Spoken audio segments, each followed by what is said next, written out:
Right. Wow. That's cool. Also, I remember that you told me that you were also work as a therapist or being in a therapy. How does that process or thing look like? What particular thing that you were helping in therapy? Yeah. So after I did the adult protective services job, I decided I wanted to try doing therapy. Hmm. So luckily, while I was doing the adult protective services job, I got my supervision to become licensed. Oh, So that's like an extra step after getting your master's degree to become a licensed clinical social worker. So I did that process, which meant I could then do therapy. huh. And I ended up working at a mental health hospital, specifically in the eating disorder unit, which again was very intense. So, yeah, so I worked with people who had anorexia, bulimia, people who were overeating, and it was a fascinating experience Okay. and it was rewarding. Okay. And it would help these people, but it was also extremely challenging Hmm. because these mental health conditions are one of the highest rates of morbidity. So, like, these are the people that die the most from this mental health condition Hmm. because they're literally killing themselves Okay. by starving themselves.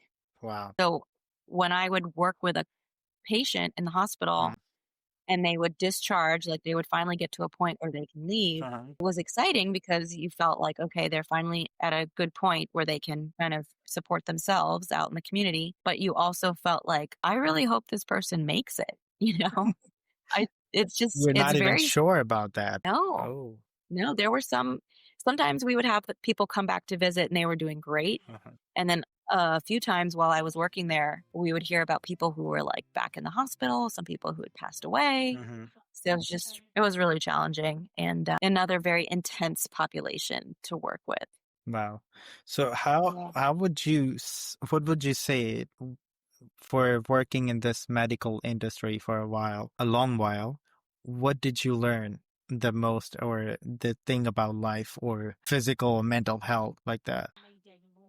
I think what I learned is that you really have to meet people where they are because if you start kind of pushing somebody towards a goal or like trying to force them to move on from something, Hmm.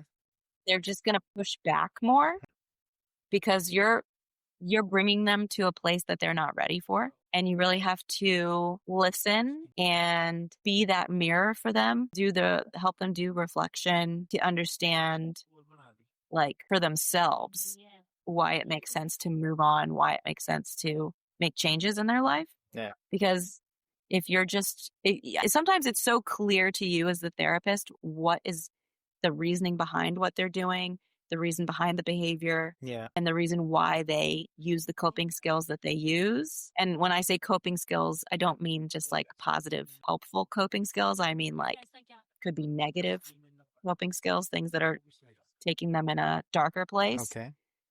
It can be so clear to you as the therapist, but if that person doesn't see it or that person isn't ready for it, it doesn't matter. They need to be the ones to move through it and have those light bulb moments on their own to be able to move past it and to be able to grow and hopefully heal. Wow. That's amazing. I mean, only a therapist can understand that better than any other person. That how they feel or what are the things that they're going from or their perspective of the things that how Yeah. they look at the things. Right. And that's sort of like one of the main points about therapy, right? Is like Um, having somebody who's not in it, right.